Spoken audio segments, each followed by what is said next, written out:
Hello, my learners. Welcome to MATH-JASTIN's Mathematics Lessons and Techniques. So, our topic for today is all about the leading coefficient test and real zeros of a polynomial. So, in this video, I will discuss 2 lessons. So, instead of 1. So, let us begin. So, when do we use the leading coefficient test? So, use the leading coefficient test to determine the end behavior of the graph of the polynomial function. So, kung the end behavior, yun yung dulo ng graph ng polynomial function. And, doon natin maano ng madalian na kung saan ay without using any computations and for intervals. Kumbaga itong lesson na to is the shortcut method of this lesson. I mean the graphing polynomial function. So, we have the formula. So, that is the formula of the polynomial function. So, from the terms that has the highest degree up to the constant term of the polynomial equation or function. Excuse me. So, we have some classification of polynomial function graphs. So, we have first graph. Graph number 1. So, in graph number 1, we have the first graph. So, if you are familiar in that graph, that is the cubic function graph. So,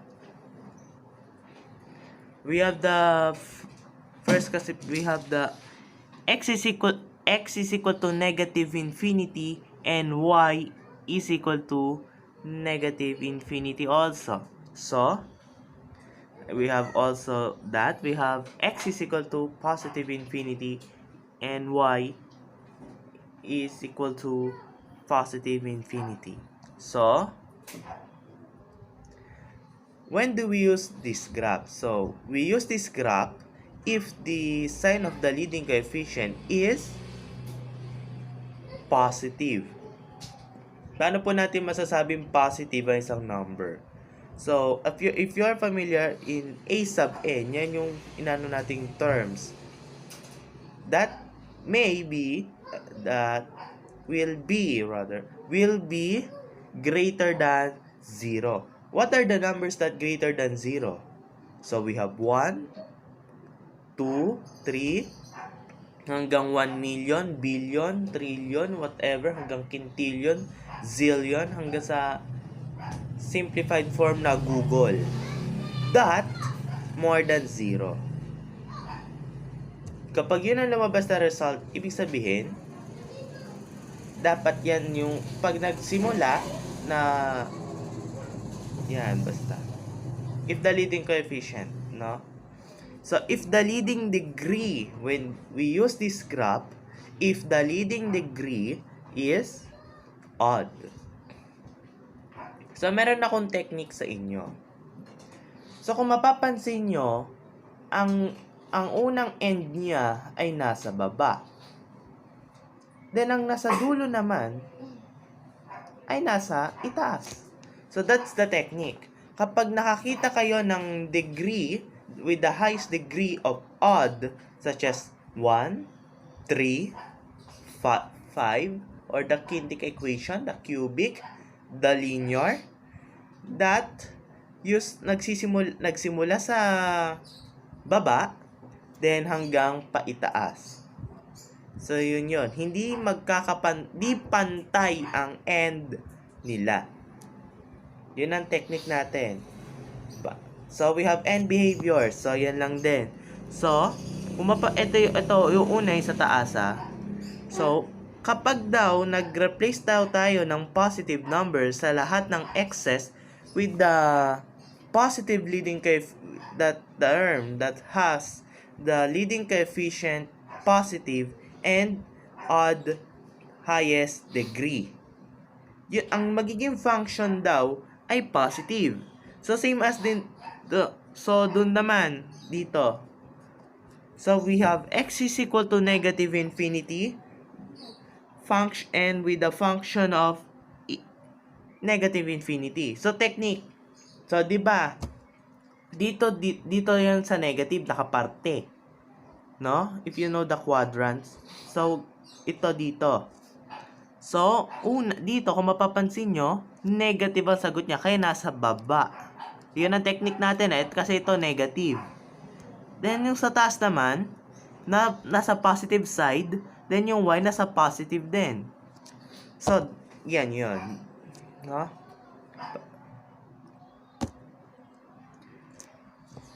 So, we have graph number 2. So, we have this graph. So, we have those classification. Y becomes that y is positive infinity and x is negative infinity. So, sumunod, we have y is positive infinity and x will be negative infinity. So, when do we use this graph? We use this graph if the sign of the leading coefficient is positive. If the sign of the leading coefficient is positive, that the term is greater than 0. So, sumunod. We use this graph if the leading degree is even. So, this time, kanina dito, kung kanina dito sa di ba sa simula ay sa baba, then hanggang sa natapos sa taas. Basta hindi magpapantay. O kaya yung zigzag version na kung tawagin natin. Excuse me. So, balik tayo rito. Kanina, hindi pantay. Ngayon, kung nasa taas ang first and behavior, dapat magtatapos din sa taas din. Kung sa baba din. Basta pantay ang end behavior. Kapag ang highest degree, if the leading even degree is even. No? Even siya. So, kapag nakita nyo lang. So, end behaviors, what are those? So, pansinin natin dito. So, sabi dito, para manon mo daw yung sa taas, pag nag-replace daw tayo ng positive, ano ba yung positive infinity? So, maybe, wala siyang katapusan. Maybe 1 hanggang 1 million. So, kung yan natin sa intervals, that's dito, that stand infinite, the following intercepts. So, infinity, infinity. Positive infinity, positive infinity. So, yun po yun. So, kapag nagano tayo, let's say, kung sa 2, if we let x is equal to 2, to the equation that has the positive leading coefficient and have the leading even degree. So, ang magiging sagot is, commonly, is positive. Then, doon naman, dito sa simula. Excuse me. So, same as lang din. So, pareho lang. So, kapag nag-replace ka ng x, pag ni-replace mo ang x, so, a positive number, kahit 1 million pa yan din ang magiging sagot. No? So, yun po yun. Sumunod. So, we have, so, kanina, ito. Ngayon, ito naman. Sige nga, tingnan natin. So, we use this graph if the sign of leading coefficient is negative. Negative. Kanina kasi positive, ngayon sa negative. So, trivia, sabi nga natin kanina, syempre talagang hindi pantay. So, automatic, that the leading degree is odd. Kasi nagsimula sa taas, natapos sa baba. So, what did I mean? So, ganun lang. So, kasi, based on the behavior. So, first dito, so we have x is equal to negative infinity, have the function of positive infinity. So, ito yung sa taas, ito yung sa taas to. Sa taas. Ngayon, this time sa taas. So, nagsimula sa taas. So, automatic pag nagano sa gitna, ibig sabihin, kanina, mula din sa taas, bumaba, tumaas, bumaba. Excuse me. So, ito naman sa isa. So, ito yon. So, nag-replace tayo ng x with the negative leading coefficient raised to the odd highest degree in the terms. So, kapag nag-replace tayo, karaniw, as usually, na ang lumabas is negative. Dito. Tapos, pag dito naman, pagka nag-replace naman tayo ng negative, dun sa sinasabi kong term, na kung saan, ang magiging result lagi is positive. So, pag positive naman, magiging negative. So, yun yun. So, sumunod, we have graph number 4. So, kanina, kung i-ano natin itong graph na to, that include that graph to the quadratic function. No? Ano lang yan? Trivia lang. So, kanina ito. So, ngayon, ayan naman. So, we use this graph, automatic, negative. Kasi, pataob eh. No? Nakapataob siya. So, next, automatic na to kasi, pareho pantay ang dalawang end behavior sa baba, pababa. So, even. We use this graph, if the leading degree is even. Excuse me.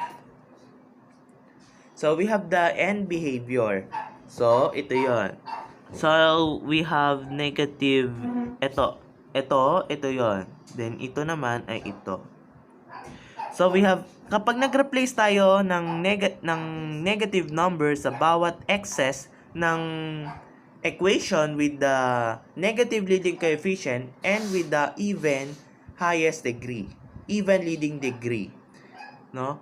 Ang laging lalabas is negative, kaya nga nagsimula dito sa baba. So, ito naman, nag-replace tayo ulit dito naman sa ito, every positive number that you will replace to those excess, or those variables given to the equation that with the leading coefficient, with the negative leading coefficient, we raise to the even degree, that the function is negative pa rin. Kaya, nakapababa. Kumbaga dito sa lesson na ito, para tayong ng madalian, para tayong nag-iimbestiga na kung paano ba nangyari ito. Kung saan naganap, 'di ba? Kung sa totoong buhay, saan naganap ang krimen na ito, 'di ba? Ganun lang 'yun. Same as lang dito sa leading coefficient test. Na inano natin ang mga end behavior, yung dulo, na kung bakit dito nagsimula sa baba at bakit din dito sa baba rin natapos. Ganun lang 'yun. So, kung ito naman, bakit dito nagsimula sa taas at bakit natapos sa baba? So, 'yun lang 'yun. Excuse me. So, let us proceed to the real zeros of the polynomials or real roots of the polynomial. So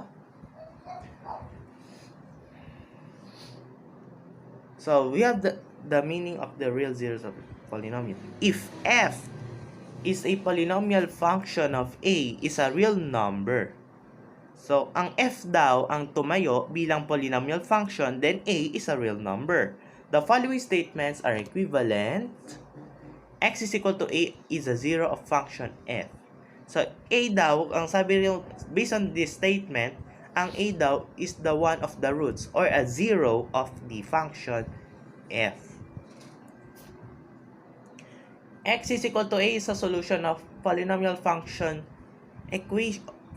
equation function z is equal to 0. So, the function of x is equal to 0. So, x minus 1 is a factor of the polynomial function. Sabi rito. Then, A0 is an x-intercept. So, sumunod. We have some example. So, let polynomial function is equal to x squared plus x minus 6. Find the zero of the given polynomial function. So, factor polynomial function. So, that is the function of x minus 2 times x plus 3. So, sumunod. Equate as function is equal to 0 and solve for x. So, from the factor term, we have x is equal to 2 and x is equal to negative 3 are positive, or zeros rather, zeros of p. So, excuse me. So, we have so ginawa lang natin dito, we have x minus 2 is equal to 0. Then, inequate lang natin yung negative 2, nilipat lang sa kabila. So, we have x is equal to positive 2. So, same as sa x plus 3. Ino-over the backward. No? Ganun lang yun. So, x is equal to 2 and x minus 3 are solutions of p. So, x minus 2 times x plus 3 are factors of x squared plus x minus 6. So, x is equal to 2 and x is equal to negative 3 are the x-intercepts of the graphs of p. So, kumbaga yun na yung pagpaplatan nyo ng doon sa Cartesian plane. So, such as, ang naano dyan is the quadratic function, yung pa-letter U, the U shape. Excuse me. We have some remarks. The function f has at most n real zeros. So, the graph of f has at most n minus 1 turning points. So, n minus 1 is the formula of turning points. So, halimbawa dito sa equation na to, we have the leading degree is 2. So, you're going to subtract 2 minus 1. So, 2 minus 1 is equal to 1. So, that quadratic function graph have 1 turning points. Ano po ba yung turning points? Yun yung ilang beses siya lumiko. Isa. Yun. O, sige, kung babalikan natin dito. Let's say, meron tayo nito. So, di ba, unang diretso, isang liko, pangalawang liko. So, dalawa. Ito naman, dumiretso ako, turn, halimbawa, 100 meters, turn right. Diba? So, lumiko ako. So, isang liko lang. So, 1 turning points. Doon sa kanina, we have 2. So, ganun lang yun sa pag-alo natin ng turning points. Excuse me. So, we have the repeated zeros. What is the repeated zeros? So, a factor of x minus a are all raised to the k power that k is greater than 1 yields a repeated zero x is equal to a of multiplicity k. Ang pinag-uusapan natin dito yung ilang beses na ulit ang isang roots. Let's say, if we have x minus 4 raised to the 6th power. So, ilang beses na ulit ang positive 4? O, bakit po positive 4? Kanina x minus 4. So, kasi tinranspose natin x minus 4 sa kabila, so x is equal to 4. So, 4 is the multiplicity of 6. So, ano na beses? Kasi based on the degree na ano doon. Ganun lang. So, if k is odd, the graph crosses the x-axis at x is equal to a.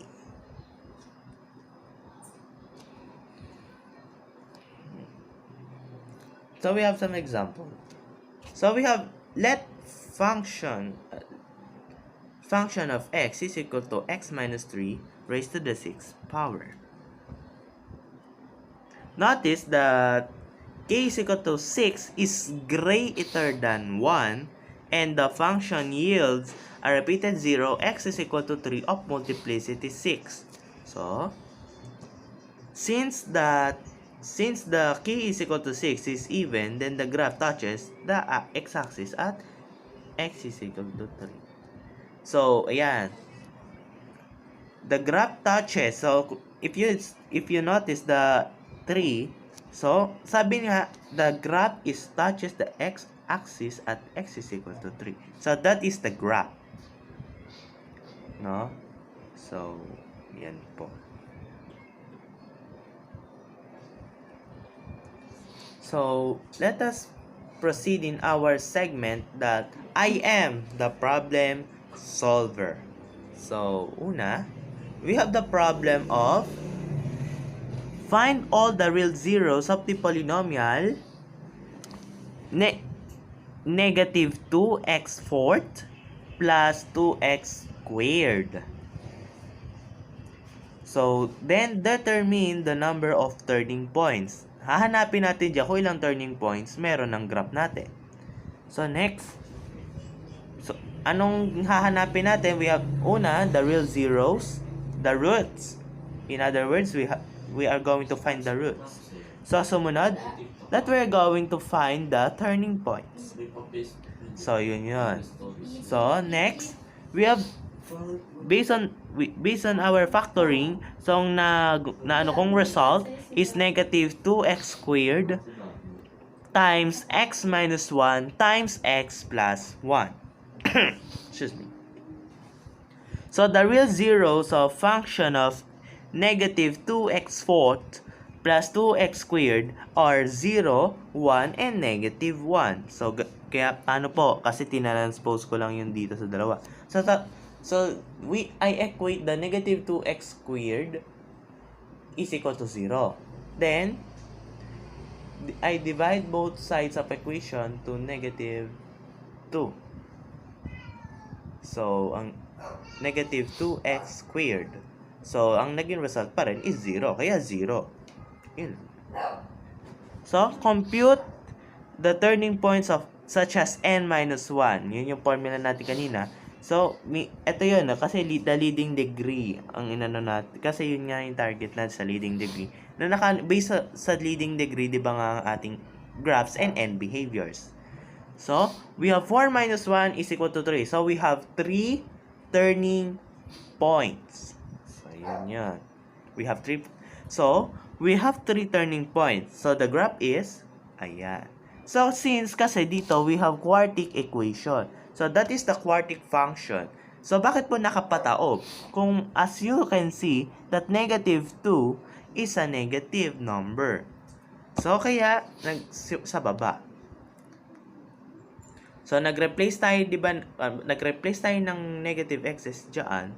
Then, ang lumabas is negative. So, hanggang sa pagganyan. Para siyang letter M. So, pag positive naman, ang quartic equation, so, ang magiging sagot is, parang, yung graph niya, rather, is parang W. So, ganun lang.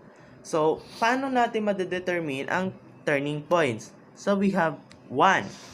We have first turning point. Isang beses na lumiko. Parang GPS, no? After 100 kilometers, turn left, turn right, diba? So, next. So, sumunod, we have we have the second turning point. So, sumunod is we have the third turning point. So, we have 3 turning point nga. Tama lang. So, we have 4 directions. 1, 2, 3, 4. So, yun.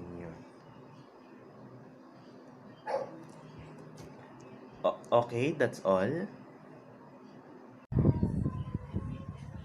I hope that you have learned something today, so don't forget to like, subscribe to my YouTube channel for more mathematics lessons, and add a public comment below my video if you have to suggest some mathematics lessons that you want to learn more, or if you have some question regarding to the lesson that I've been discussed.